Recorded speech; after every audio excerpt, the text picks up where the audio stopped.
মানুষের সঙ্গে বকের বন্ধুত্ব দেখা যায় না বললেই চলে, কিন্তু কিছুদিন আগে সামাজিক যোগাযোগ মাধ্যমে তেমনই এক ঘটনা ভাইরাল হয়েছে। হেমায়েতুদ্দিন নামের এক যুবকের শরীরে সব সময় বসে থাকত বক। জানাজানি হওয়ার পর বন বিভাগের হস্তক্ষেপে সেই বিস্ময়কর বকটি ছেড়ে দিতে হয়। আশ্চর্যের বিষয় হলো মালিককে হারিয়ে খাবার মুখে নিচ্ছে না বকটি। এ নিয়ে মন খারাপ হেমায়েতুদ্দিনেরও। কোথাও যায় না, কোনো কিছু খাইতেও যায় না, মানে ক্ষুধার্ত অবস্থায় আছে।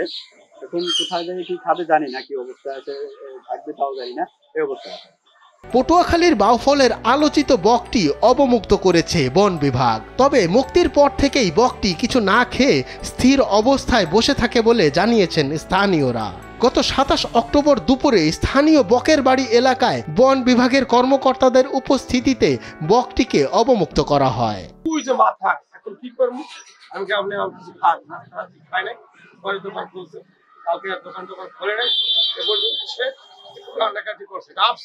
একটা বনের পশু, সেটা মানুষের কথা শোনে। একটা বনের পশু, সে কিন্তু পোস্ট মানাই ফেলে এবং তার কাঁধে থাকে, টেবিলে থাকে, দোকানে থাকে এবং সেরকম ক্ষতি করে। জানা গেছে পটুয়াখালী নুরাইনপুর বাজার সংলগ্ন খানবাড়ির একটি জায়গায় 4 মাস আগে ঝড়ের সময় এই বকটি পড়ে যায়।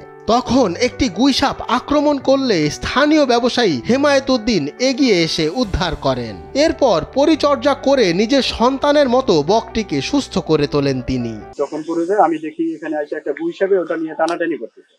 তো ওটাকে আমি ওখান থেকে তুলি, যেভাবে হোক তুলে আমি আমার দোকানে নিয়ে যাই, একটা কার্টুনের ভিতরে রেখে দেই। পরের দিন সকালে আসে ওটা দেখি যে না, জীবিত আছে।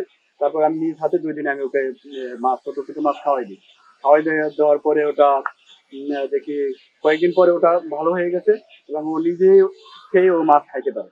পরে ও মাছ আমি সংগ্রহ করে এনে দিলে ও নিজে, আমি একটা মগের ভিতরে মাছ রেখে দিলে ও নিজে ঠোকে খাইতো। তো এইভাবে বড় হয়ে গেছে আর আমার কাছেই থাকতো। বকটি হেমায়েতুদ্দিনের সঙ্গে তার দোকানে বসবাস করে আসছিল। মানুষের সঙ্গে বকের এমন বন্ধুত্বপূর্ণ সম্পর্কের ভিডিও সামাজিক যোগাযোগ মাধ্যমে ভাইরাল হলে বিষয়টি দেশ জুড়ে আলোচনার জন্ম দেয়। আমি একরকম দেখেছি যে সে যেভাবে লালন পালন করে, আমার মনে হয় এরকম তার সন্তানদের সাথেও সে ওই আচরণ করে। তার কারণ বক ডাকাডাকি করলে সে বুঝতে পারে যে বকটা এখন কখন কি চায়।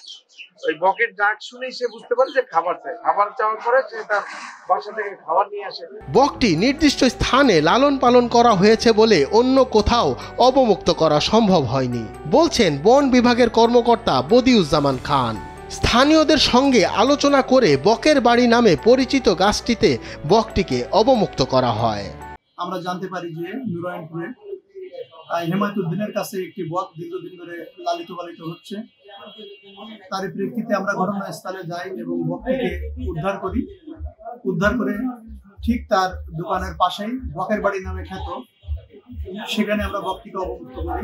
বিষয়টি স্থানীয় প্রশাসনের নজরে এলে বন বিভাগ ও প্রাণী সংরক্ষণ কর্মকর্তারা হেমায়েতুদ্দিনের সঙ্গে যোগাযোগ করেন। তারা জানান বন্যপ্রাণী সংরক্ষণ আইনের আওতায় কোনো বন্য পাখিকে দীর্ঘদিন গৃহপালিত অবস্থায় রাখা যায় না, তাই পাখিটি অবমুক্ত করা হয়।